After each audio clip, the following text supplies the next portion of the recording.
My name is Fanny, 68 years old, a retired schoolteacher with silver hair and tired hands.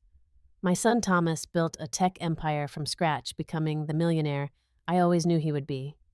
Today is Thanksgiving, and I've been cooking all day in my small apartment waiting for him and his wife Heather to arrive. Something feels different about this visit, though, a tension in the air when they walked through my door. If you're new here, I'd love to know where you're watching from. Please like and subscribe to join me for more family stories that might just make you hug your own a little tighter tonight. I never imagined I'd be raising a child alone. James and I had so many plans when we married young, but life had other ideas. When Thomas was just 6 years old, James died suddenly of a heart attack, leaving me widowed at 31. There was barely enough life insurance to cover the funeral, let alone support us in the years to come. I had my teaching job at the elementary school, but a single income in our small town barely kept food on the table and the lights on. Those early years were a constant struggle. I picked up tutoring gigs after school hours and worked weekends at the local diner. During summer breaks, I'd clean houses for the wealthy families in the lakeside community nearby. Thomas would sometimes come along quietly, reading books in the corner while I scrubbed floors and bathrooms. I still remember how he looked up once from his science book and said, "Mom, one day I'll build us a house where you never have to clean for anyone else again." I smiled and ruffled his hair, not knowing how prophetic those words would be. Thomas was extraordinarily bright from the beginning. His teachers constantly told me he was gifted, particularly in mathematics and science. By middle school, he was taking high school level courses. I knew his mind was exceptional, and I was determined that financial hardship wouldn't limit his future. When his computer broke down during his freshman year of high school, I sold my mother's pearl necklace to buy him a new one. He cried when he found out what I'd done, but I told him, "Education is the one thing nobody can take from you, Thomas." To afford his college applications, I picked up night shifts, stocking shelves at the grocery store. When acceptance letters arrived from several prestigious universities, including MIT, with a partial scholarship, I nearly burst with pride. The scholarship helped, but it didn't cover everything. I remortgaged our small house to cover the remaining tuition and living expenses. I never told Thomas about this sacrifice. In my mind, it wasn't a sacrifice at all, but an investment in his boundless potential. During those college years, I would send care packages with homemade cookies and hand-knitted scarves, even when it meant eating ramen noodles myself for a week. Thomas would call regularly, excitedly telling me about his classes and the technological innovations he was learning about. I didn't understand half of what he was saying, but I loved hearing the passion in his voice. His junior year, he and two classmates developed an app that caught the attention of some Silicon Valley investors. They offered initial funding for the students to develop their idea further after graduation. When Thomas called to tell me, I sat down on my worn couch and cried happy tears. All those years of struggle were about to pay off for my brilliant boy. After graduation, Thomas moved to California to build his company. Those early startup years were lean for him too, but he was following his dream. I supported him with encouragement and occasional care packages, still living frugally on my teacher's salary. Then came the day about 5 years after he graduated, when Thomas called me screaming with excitement. A major tech corporation had bought his company for millions of dollars. My son was now wealthy beyond anything we had ever imagined. It was during this time of sudden success that Thomas met Heather. She was working in public relations for another tech company when they were seated together at an industry gala. Thomas was immediately smitten. When he first brought her to meet me, I could see why. Heather was stunning with perfect blonde hair, immaculate designer clothes, and a dazzling white smile. She was polished in ways I had never been, with manicured nails and shoes that probably cost more than my monthly salary. Their romance moved quickly. Within 6 months, Thomas proposed with a diamond ring that made me gasp when I saw it. The wedding was an extravagant affair at a vineyard in Napa Valley with hundreds of guests, many of whom were important business connections.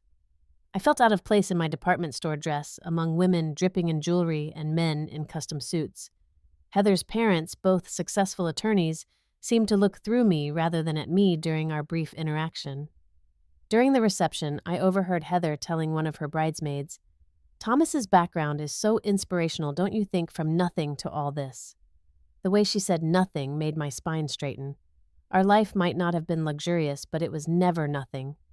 We had love, integrity, and determination. but I smiled and kept my thoughts to myself. This was Thomas's day, and I wouldn't spoil it by being sensitive. Looking back now, there were warning signs about Heather that I chose to ignore. The way she would check price tags before showing interest in gifts, how she subtly corrected Thomas's table manners or interrupted him to clarify stories about his childhood.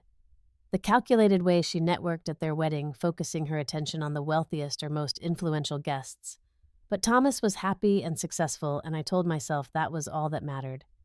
Maybe Heather's polished exterior and focus on appearances was just part of the world he now inhabited. After the wedding, they bought a mansion in an exclusive, gated community. Thomas gave me a tour via video call as I hadn't been able to visit yet. I noticed there wasn't a guest room that seemed designated for me, but I told myself they were still settling in. My son was building his empire and his new life. I was proud even as I felt him slipping further away from our humble beginnings. The years following Thomas's marriage brought dramatic changes to his lifestyle. Where once he drove a used Honda, he now had a collection of luxury cars. His casual tech attire was replaced by tailored suits and designer watches. Social media showed glimpses of vacations on private islands and at ski chalets in the Alps. Thomas had always been generous before his marriage, sending me gifts and offering financial help that I usually declined out of pride. But after the wedding, those offers became less frequent and eventually stopped altogether. Heather seemed to be the driving force behind their social calendar. They attended charity galas where tables cost thousands of dollars, rubbed elbows with celebrities, and were even featured in a luxury lifestyle magazine showcasing their home. In every photo, Heather was perfectly styled, while Thomas looked somewhat uncomfortable in his newfound status. When I mentioned this to him during one of our increasingly rare phone calls, he laughed it off, saying, "Mom, you know I'm still the same jeans and t-shirt guy at heart." Our communications gradually dwindled from weekly calls to monthly and then to occasional text messages. When I did speak with Thomas, Heather was often in the background, subtly reminding him of appointments or interrupting our conversations. "Thomas, we need to leave for the Johnsons' fundraiser," or "Honey, your investment call is in 5 minutes." She never directly asked him to hang up, but the effect was the same. Once, about 2 years after they married, Thomas mentioned wanting to buy me a new car to replace my 15-year-old sedan. "That old thing must be on its last legs, Mom," he said with concern. Before I could respond, I heard Heather in the background saying something about their financial advisor suggesting they postpone any major expenditures until after a pending investment closed. The new car was never mentioned again. There were other promises, too, a trip to Europe that kept getting rescheduled, stock shares in Thomas's new ventures that never materialized. Even birthday and Christmas gifts became generic gift cards rather than the thoughtful presents he used to select. Each time there seemed to be a reasonable explanation, usually involving Heather's careful planning or advice from their wealth management team. I never directly asked about these unfulfilled promises. My generation was raised not to discuss money or to appear needy. Besides, Thomas was a grown man with his own family now. If he changed his mind about helping me financially, that was his prerogative. I had managed on my own for decades and would continue to do so. Retirement came for me at 65, earlier than I had planned, due to increasing arthritis in my hands, making long days of writing on whiteboards painful. My pension was modest, as teachers' pensions often are, but I had saved carefully.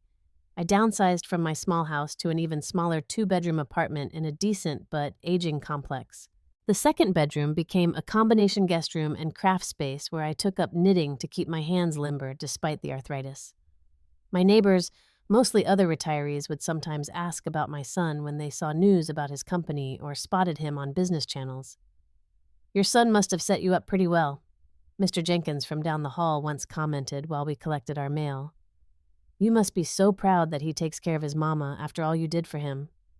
I smiled and murmured something noncommittal. What could I say that my millionaire son seemed to have forgotten the sacrifices I made, that his wife appeared to be building a wall between us, brick by brick? Instead, I defended Thomas, explaining how busy he was, revolutionizing his industry and managing hundreds of employees. "He's changing the world." I would say, proudly ignoring the concerned looks my defense sometimes generated. My health issues gradually increased. Arthritis was joined by high blood pressure and the early stages of cataracts. My doctor suggested surgery for the cataracts, but I postponed it, concerned about the out of pocket costs my insurance wouldn't cover. I didn't mention these health problems to Thomas. He had his own stresses, and I had always been the caregiver, not the one needing care. Through all the changes and growing distance, our one constant connection remained: Thanksgiving. From the time Thomas was in college, I had insisted that no matter what, we would spend that day together. Even during the lean startup years when he couldn't afford to fly home for Christmas, he always made it for Thanksgiving. After he married Heather, the tradition continued, although the dynamics shifted. Instead of Thomas staying in my guest room, they would stay at the nearest luxury hotel. The visits grew shorter sometimes, just a few hours, rather than the full day, but they never missed it entirely. As this year's Thanksgiving approached, I threw myself into preparations, despite my tight budget. I scoured sales for weeks to afford a small but quality turkey and all the traditional sides. I spent days cleaning my apartment, putting fresh liner paper in the cabinets, and arranging my few decorative items to make the place look as welcoming as possible. I even splurged on a new tablecloth to cover my old dining table. The night before their visit, I stayed up late baking Thomas's favorite pumpkin pie from scratch and preparing make-ahead dishes. My hands ached from the work, but my heart was full of anticipation. No matter how distant we had become, Thomas was still my beloved son, and Thanksgiving was still our special time. As I finally went to bed, I whispered a prayer of gratitude for this annual tradition that kept us connected when so much else had changed. Thanksgiving morning arrived with weak November sunlight filtering through my kitchen window as I put the turkey in the oven. I had been up since 5, despite having gone to bed past midnight, too excited to sleep. Thomas and Heather were scheduled to arrive at noon, giving us time for appetizers before the traditional meal at 2. At 11:30, I took a final look around my apartment. The table was set with my grandmother's china, the one family heirloom I had never sold even during the leanest times. Candles waited to be lit, and autumn-colored napkins were folded beside each plate. The apartment smelled of roasting turkey sage stuffing and sweet potatoes with brown sugar and pecans. Everything was ready. I had taken special care with my appearance too, wearing a new blouse I'd found on clearance and arranging my silver hair in a neat style.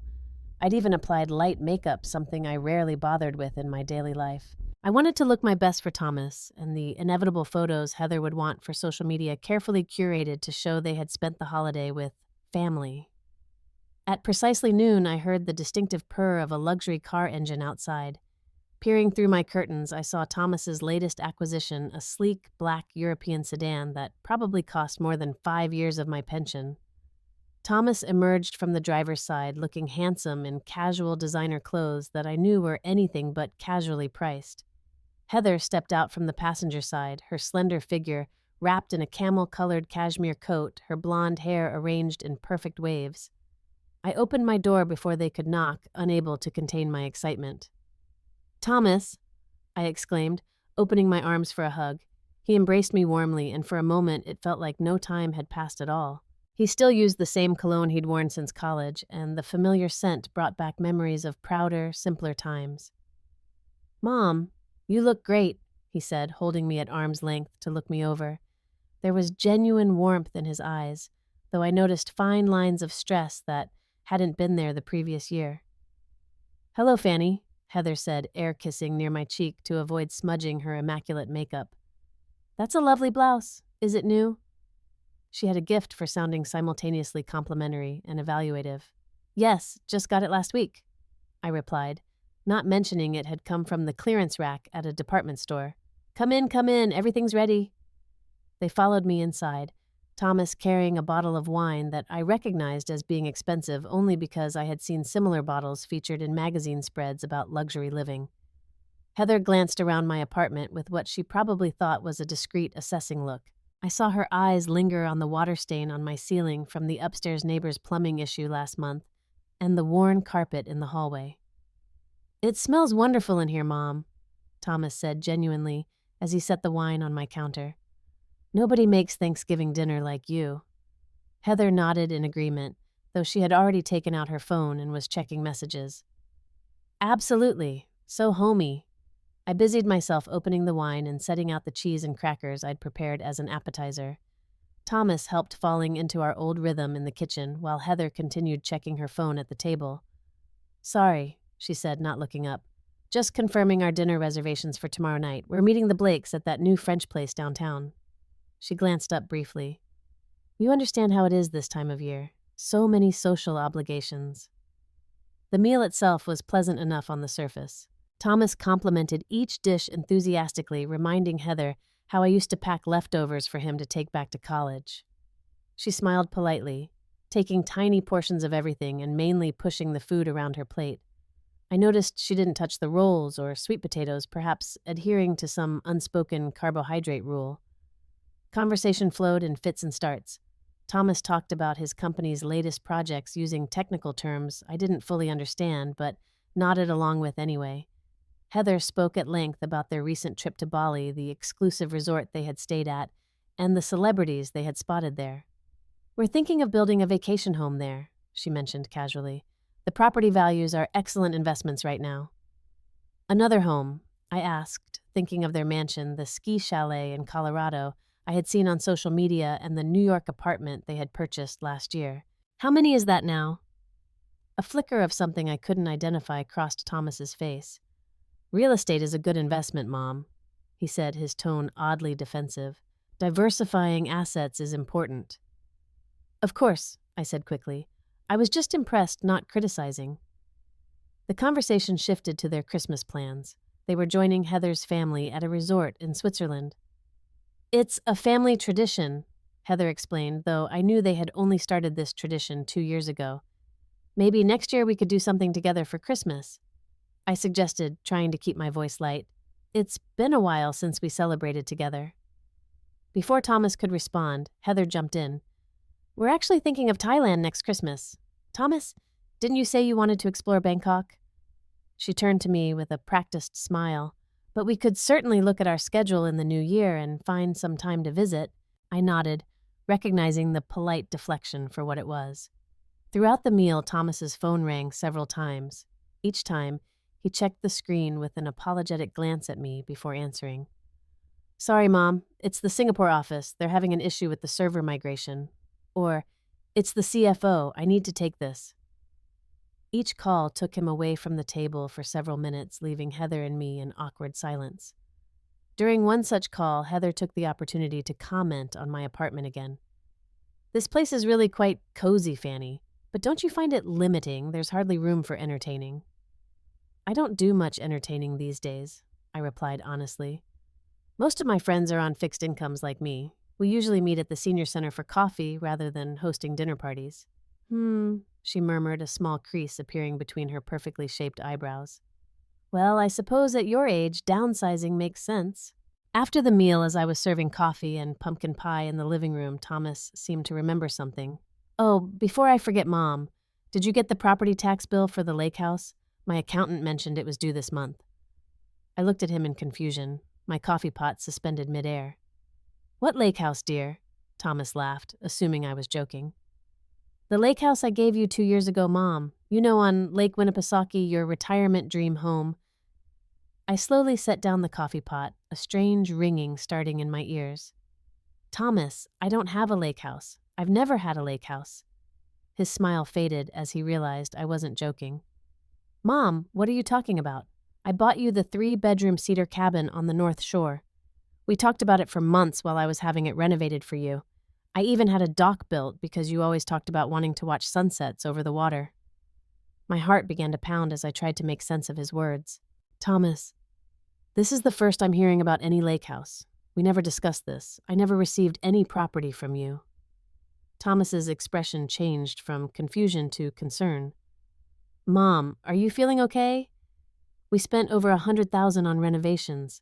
The sunroom you wanted, the updated kitchen with the farmhouse sink. He pulled out his phone and quickly scrolled through photos before turning the screen to me. This lake house. Your lake house. I stared at the screen, seeing a beautiful rustic cabin with a spacious deck overlooking pristine water. It was indeed the sort of place I had always dreamed of retiring to, the exact vision I had described to Thomas over the years. But I had never seen it before, never set foot in it, never received any documentation about it. Thomas, I swear to you, I have never seen this place before in my life. I never received any lake house from you or anyone else. I've been living in this apartment since I retired 3 years ago. In my peripheral vision, I noticed Heather had gone very still on the couch, her face suddenly pale beneath her perfect makeup. Thomas stared at me for a long moment before turning to his wife. "Heather, do you know anything about this?"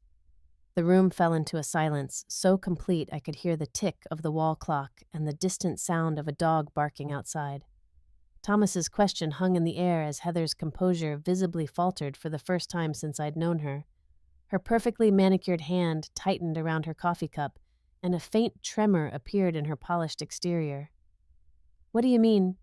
she finally replied, her voice higher than usual. "How would I know why your mother is confused about the lake house?" Thomas's expression hardened in a way I had never seen before. "Because you handled all the paperwork. You said you'd take care of the closing documents and make sure Mom got the keys and everything she needed."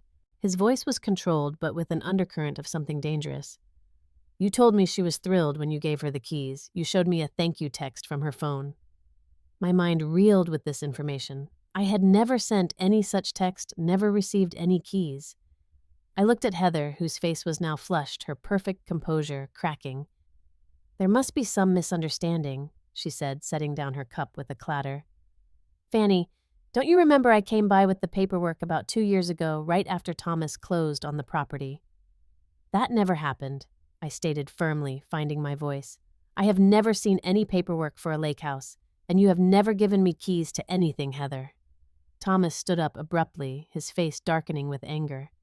"Show me the deed," he demanded, looking at Heather. "If Mom signed for the property, there would be a deed with her signature."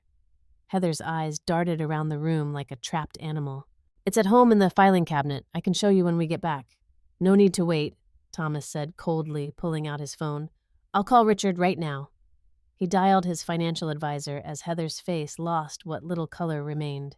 He put the phone on speaker as it rang. "Thomas, happy Thanksgiving," came the cheerful voice of his advisor. "What can I do for you on the holiday?" "Richard, I need information about the lake house I purchased for my mother 2 years ago. Can you pull up those records and send me a copy of the deed right now?" There was a pause. "Sure. Give me just a moment to access the files." The sound of typing came through the speaker. "Here it is. The property on Lake Winnipesaukee purchased in October 2 years ago for $1.2 million plus renovations. Deed transferred to—" "Wait, that's odd." "What's odd?" Thomas demanded. "According to our records, the deed is in your name and Heather's. It was never transferred to your mother. I have the transfer paperwork here that was prepared, but it doesn't show as executed." More typing sounds followed. "In fact, the property is currently listed as a vacation rental through an agency. It generated almost $80,000 in rental income last year." Thomas's face had gone from angry to thunderous. He ended the call with a terse thanks and turned to Heather. "Explain. Now." Heather stood up, smoothing her designer dress with trembling hands. "Thomas, don't overreact. I can explain everything." "I'm waiting," he said, his voice frighteningly calm. "The timing wasn't right to transfer the property." She began, her excuse sounding rehearsed. "Your mother was dealing with her retirement adjustment, and managing a second property would have been overwhelming for her. I thought it made more sense to generate rental income from the property until she was ready. I was going to surprise both of you when the time was right." Even to my ears, the explanation sounded hollow and contrived. Thomas clearly wasn't buying it either. "And the thank you text you showed me, the one supposedly from my mother—" Heather swallowed hard. "I may have composed that to make you feel good. I knew how much you wanted to do something special for her, and I didn't want you to be disappointed if she wasn't immediately thrilled." "You faked a message from my mother." Thomas's voice rose in disbelief. Something snapped in me then, a connection forming between this revelation and all the unfulfilled promises over the years. "Thomas," I said quietly, "was the lake house the only gift you thought you'd given me?" He turned to me, confusion mixing with his anger. "What do you mean? Over the years, were there other things you thought you'd given me that I never acknowledged?" His expression changed as understanding dawned. "The car I promised you 3 years ago. Heather said you preferred to keep your old one for sentimental reasons, but that you appreciated the thought." "I never heard about any car," I said softly. "The investment account I set up for you with $100,000 in index funds—" I shook my head. The monthly transfers to supplement your pension. Never received a penny. I whispered, my heart breaking for both of us. Thomas turned back to Heather, who had backed up against the wall, her careful facade completely shattered now. How long has this been going on? How much have you stolen from my mother? Heather's demeanor suddenly shifted from defensive to offensive. Stolen. I haven't stolen anything. Everything we have is joint property. I was protecting our assets from being drained away by family obligations. Do you know how many successful men are bankrupted by parasitic family members? The word parasitic hit me like a physical blow. After everything I had sacrificed for Thomas, after raising him alone and putting his education before my own financial security, to be characterized as a parasite by this woman was almost unbearable. Thomas must have felt the same way because he stepped toward Heather with such fury in his eyes that she shrank back. My mother remortgaged her home to put me through college, he said, his voice shaking with rage. She worked 3 jobs to make sure I had everything I needed to succeed. Without her sacrifices, there would be no fortune for you to protect. She is the furthest thing from a parasite. Heather's expression hardened, her true nature fully revealed. Don't be naive, Thomas. Everyone wants something. She's been playing the martyr all these years, just waiting for the payoff. Why do you think she keeps this pathetic apartment? It's to make you feel guilty. I gasped at the unfairness of this accusation, but before I could defend myself, Thomas held up his hand. Stop. Just stop, Heather. You've said enough. He turned to me, his expression softening. Mom, I'm so sorry. I thought I was taking care of you all these years. I had no idea.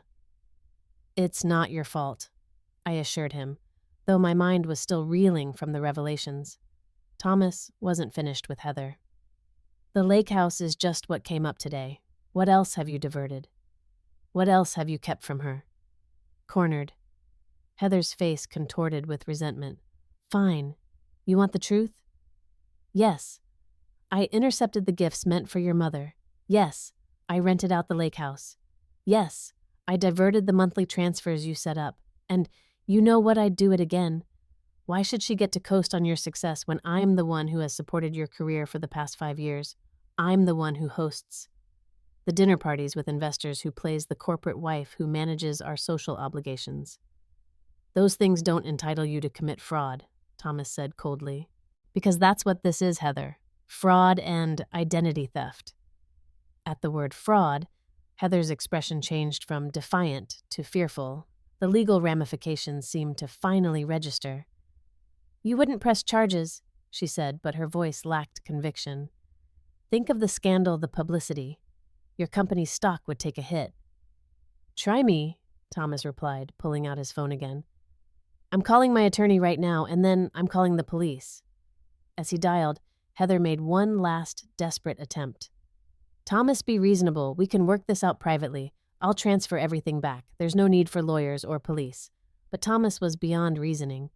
As he spoke with his attorney on the phone, explaining the situation in clipped, controlled sentences, I watched the life Heather had carefully constructed for herself crumble before my eyes. The perfect corporate wife, the social butterfly, the lifestyle influencer, all those identities were about to be replaced by a new one, accused fraudster. When he ended the call, Thomas turned to me. Mom, we need to document everything right now while it's fresh. My attorney is sending over someone to take your statement. They'll be here within the hour.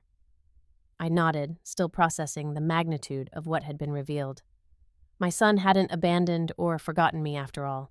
He had been systematically deceived by the woman he trusted, the woman who was supposed to be his partner. Heather stood frozen by the wall, her designer outfit and perfect hair now seeming like a costume, a disguise for the manipulative person underneath. As the reality of her situation sank in, tears began to streak through her flawless makeup. For the first time since I'd known her, Heather looked genuinely frightened and completely out of control. Thomas wasn't done yet. He turned to her with cold determination in his eyes. Pack your things when we get home. I want you out of my house tonight. You can't just throw me out, she protested. I'm your wife. Not for much longer, he replied. And, according to our prenuptial agreement, fraud is grounds for nullification of all financial settlements. You might want to call your own attorney, Heather. You're going to need one. The hours following that fateful Thanksgiving revelation were a whirlwind of activity and emotion. True to his word, Thomas's attorney sent a paralegal to my apartment to take my official statement. The young woman recorded my account of never receiving the lake house, the car, or any of the other gifts Thomas had intended for me. I signed affidavits confirming I had never seen or signed any property documents. While I spoke with the paralegal, Thomas was in my kitchen, making calls to his financial team, instructing them to conduct a complete audit of all transactions related to me over the past 5 years. He spoke in the focused, decisive tone of the successful businessman. He had become a side of him I rarely witnessed. Heather sat silently on my couch, her perfect posture finally slumped in defeat. She had stopped protesting or offering explanations instead, staring blankly at her designer handbag as if it might contain an escape from this nightmare of her own making. Occasionally, she would check her phone, perhaps hoping for some miracle intervention from her equally status-conscious friends or family. None came. As evening fell, Thomas made arrangements for Heather to stay at a hotel. "I don't want you in our house when I get home," he told her flatly. "Security will watch you pack your essentials and then escort you out." She left my apartment without another word, her tear-stained face a stark contrast to the poised woman who had arrived just hours before. After she was gone, Thomas and I sat at my kitchen table, the remains of our Thanksgiving dinner still scattered around us. Neither of us had the energy or appetite to clear it away. For several minutes we sat in silence, processing the seismic shift that had occurred in our relationship. "I can't believe I was so blind," Thomas finally said, running his hands through his hair in a gesture that reminded me of the frustrated teenager he had once been. "All these years, I thought I was taking care of you. I thought you were secure and comfortable." "You couldn't have known," I assured him, reaching across to squeeze his hand. Heather was very convincing. "But I should have checked directly with you," he insisted. "I should have followed up instead of just taking her word for it. What kind of son doesn't make sure his mother actually received a house, a car, money for her retirement? A son who trusted his wife," I said simply. "That's not a character flaw, Thomas. That's what marriage is supposed to be about." He shook his head, still struggling to comprehend the depth of the deception. "The lake house was just the beginning, Mom. My financial team is already finding more. There were regular transfers set up to go to an account in your name, $50,000 every quarter for the past 5 years. None of it ever reached you." My breath caught. "That's over $1 million. And that doesn't include the lake house, the car, the investment accounts." His voice trailed off as the scope of Heather's fraud continued to expand. "My attorney says this is systematic identity theft and fraud. She created accounts in your name, forged your signature, intercepted communications. It was all premeditated and ongoing." "What happens now?" I asked, trying to process the fact that while I had been carefully budgeting for basic necessities, over $2 million meant for me had been diverted by my daughter-in-law. "Legally, we press charges," Thomas said firmly. "This isn't just about the money, Mom. She stole your identity. She stole our relationship, our trust. There have to be consequences." Early the next morning, Thomas accompanied me to the local police station to file formal charges against Heather for identity theft, fraud, and financial exploitation of an elder. The detective who took our statement listened with increasing concern as Thomas laid out the evidence already compiled by his financial team overnight. "This is one of the more sophisticated cases of family financial exploitation I've seen," the detective commented, reviewing the documents Thomas had brought. "And unfortunately, it's not uncommon for relatives, particularly in-laws, to target the elderly family members of wealthy individuals." I winced at being categorized as elderly, but I understood the legal framework he was establishing. At 68, I fell into the category of older adults afforded special protections under financial exploitation laws in many states. "We'll need to obtain search warrants for her electronic devices and financial records," the detective continued.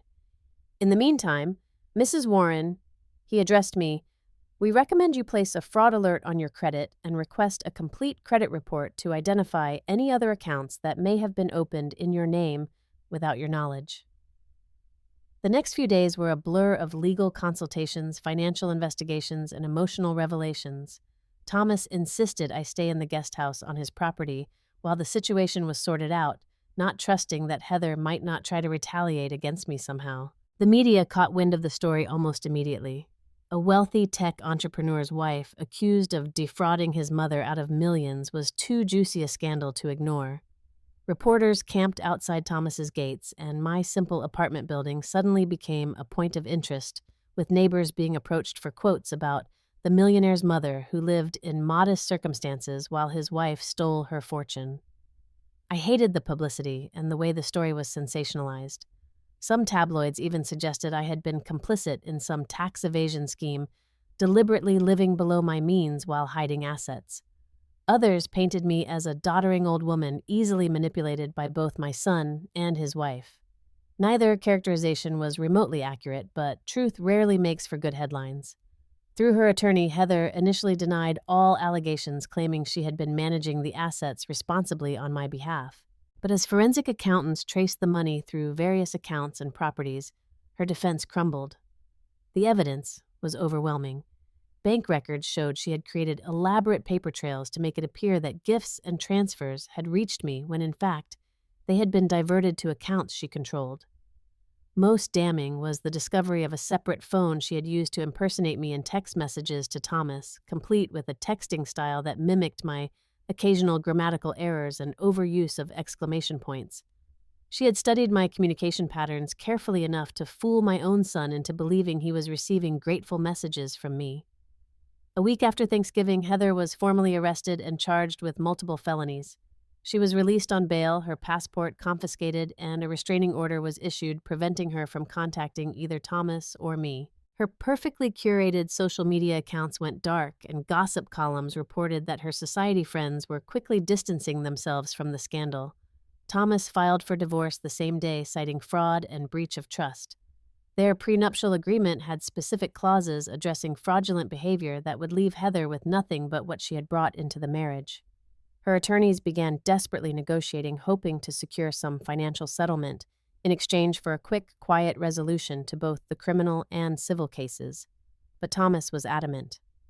"This isn't about money," he told me, as we sat in his study reviewing updates from the legal team. "This is about justice. She didn't just steal from us, Mom. She stole years of our relationship. She created distance between us through lies and manipulation. That's something no financial settlement can repay." I understood his anger, but I also worried about the toll this public battle was taking on him. His company's stock had indeed taken a hit as news of the scandal broke. Competitors were using the distraction to their advantage, and he was spending more time with lawyers than running his business. "I don't need millions, Thomas," I told him gently. "I just need my son back in my life. Maybe we could consider a settlement if she admits guilt and returns what she took." He looked at me with the same stubborn expression he'd had since childhood. "She needs to face consequences, Mom. Too many people like Heather skate through life thinking they can take whatever they want without repercussions. Not this time." As the preliminary hearings approached, more of Heather's background came to light through the investigation. This wasn't her first attempt at financial manipulation. Her previous boyfriend, a surgeon from Boston, had ended their relationship after discovering unauthorized charges on his credit cards. No charges had been filed in that case, but it established a pattern of behavior. Even more surprisingly, investigators discovered that Heather's portrayed background was largely fictional. Her parents weren't successful attorneys, as she had claimed, but rather middle-class postal workers from New Jersey. She had reinvented herself completely upon moving to California, cutting ties with her past, and creating a new, more glamorous identity to match her ambitions. The woman Thomas had married was essentially a character. Heather had created a social chameleon who adapted to whatever environment would bring her the most material gain. In hindsight, it made her targeting of Thomas and his wealth seem almost inevitable. 6 months after that revelatory Thanksgiving, Heather's case came to its conclusion. Faced with overwhelming evidence and the prospect of a lengthy prison sentence, she accepted a plea deal admitting to felony charges of identity theft, fraud, and financial exploitation. The deal included a 2-year prison sentence, 5 years of probation, and full restitution of all stolen funds. The day she appeared in court for sentencing, Thomas and I sat together in the gallery.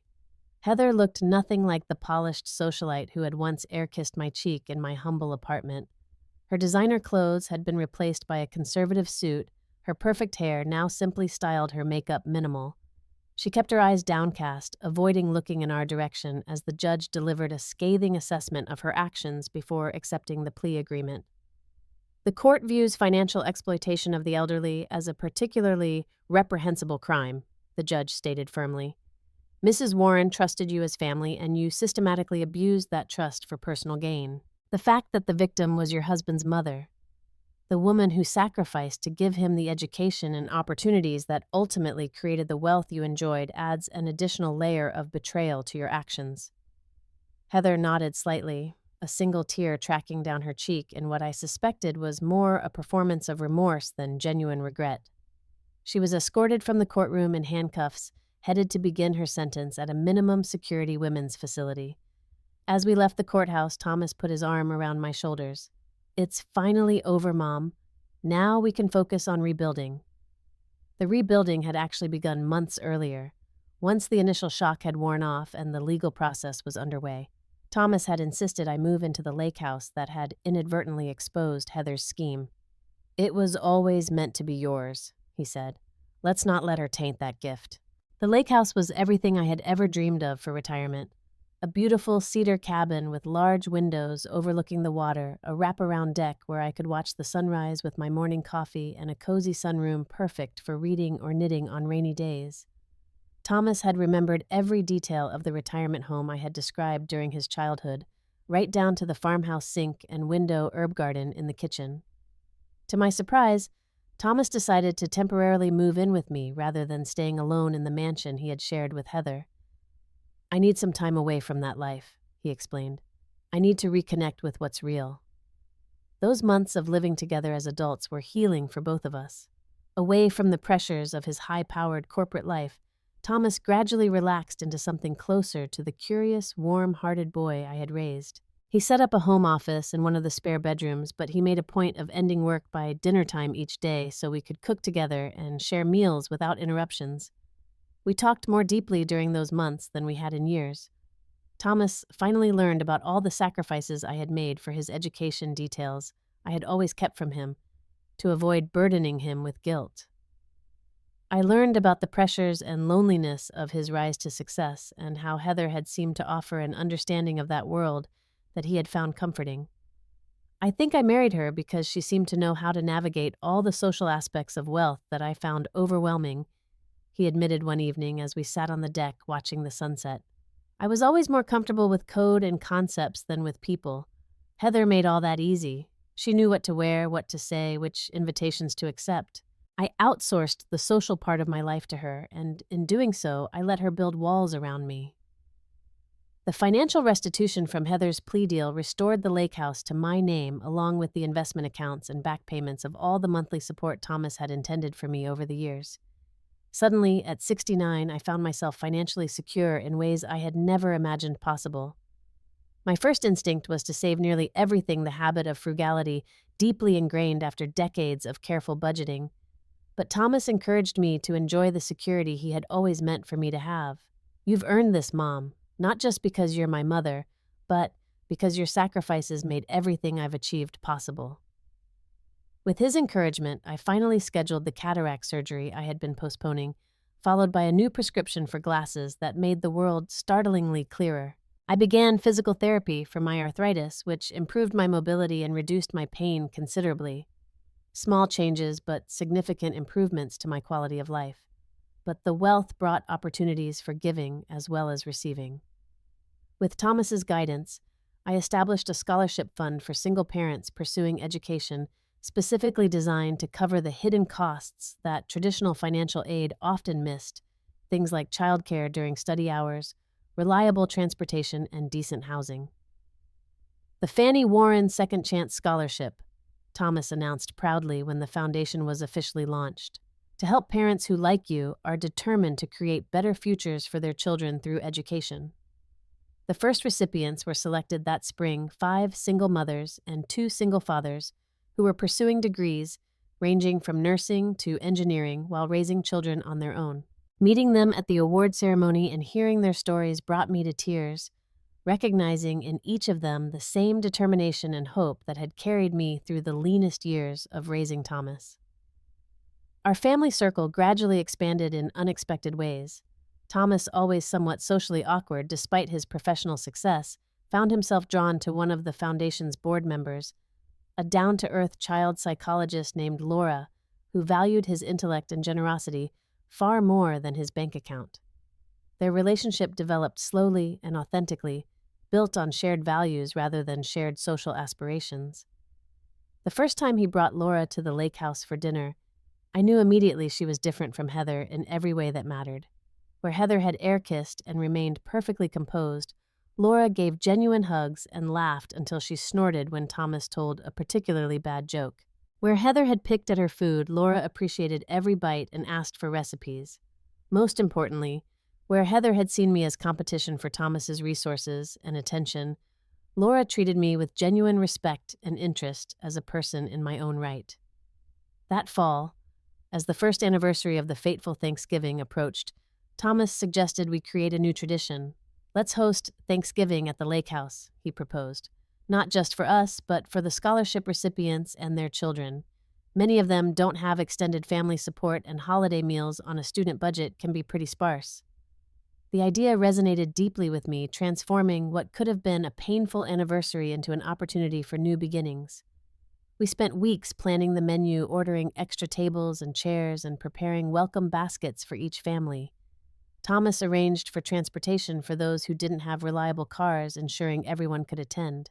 When Thanksgiving Day arrived, the lake house I had once been denied was filled with the voices of children, the conversations of parents sharing their journeys, and the warmth of genuine community.